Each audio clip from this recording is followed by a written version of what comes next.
Ayan, may pasinti tayo. Microwave, Samsung ang brand, digital. So, ayan, nangangamoy daw to, sabi ng ating customer. Yeah. Ito na to. Kaya ngayusin lahat. Si Dolphy DJ Tech, let's get there. So, tingnan natin yung unit. O, yan. Yan yung model niya. So, titingnan natin kung saan yung may sunog. So, ayan. Nakikita na natin kung saan yung sunog. Yan ata. Yan. Yan o. Yung diode. So, i-check natin to.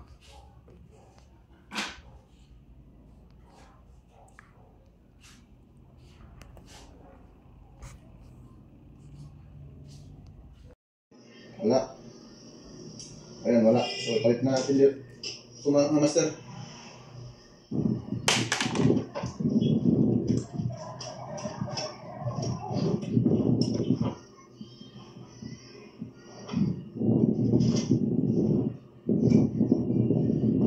Ayan, mga master.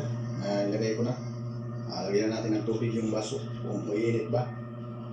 Ayan, ito yung tubig. Picture.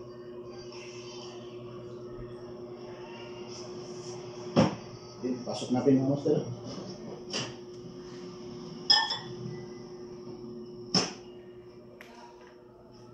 Yung saksak natin mga master. Ito yung saksak. Ayan mga kamaster. Ito na yung high voltage capacitor. So 0.80 microfarad, 50 to 60 Hz. Ayan. So, i-discharge muna natin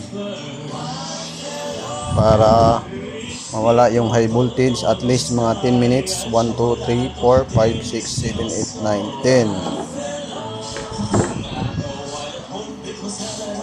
Kasi high voltage to, delikado to. So, ayan. Ito yung pumutok rin. Bakit kaya pumutok? Kasi basa. Oh. Yan, parang inihian ng daga.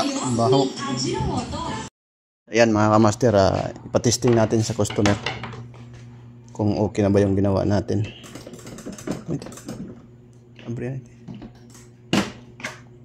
Yan, kung iinit ba or hindi. Kung yun lang yung problema. Ayan, saksak. Pati. Ayan, may power na. Testing natin kung gagana.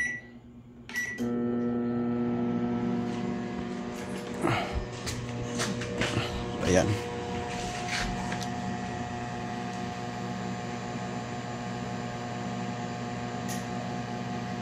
Tingnan natin yung kung umiinit ba yung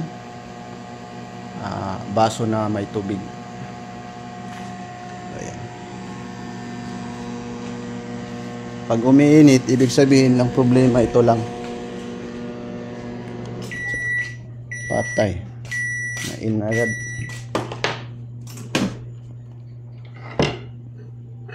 Ito yung ating pinalitan, no? Ayun, mainit na daw sabi ng ating customer. Yan, mabilis ah. Ito lang yung pinalitan natin, no? Kasi sunog na, oh. Ayan. Kasi may butiki dito sa loob. Then yung dito banda na area, may tubig papunta dyan. Nandito sa video ko, sa unang video ko. So yan, ito lang yung problema. So nakakuha tayo ng parts doon sa classmate natin sa Sapaw. Pinuntahan pa natin sa Sapaw, Santa Monica.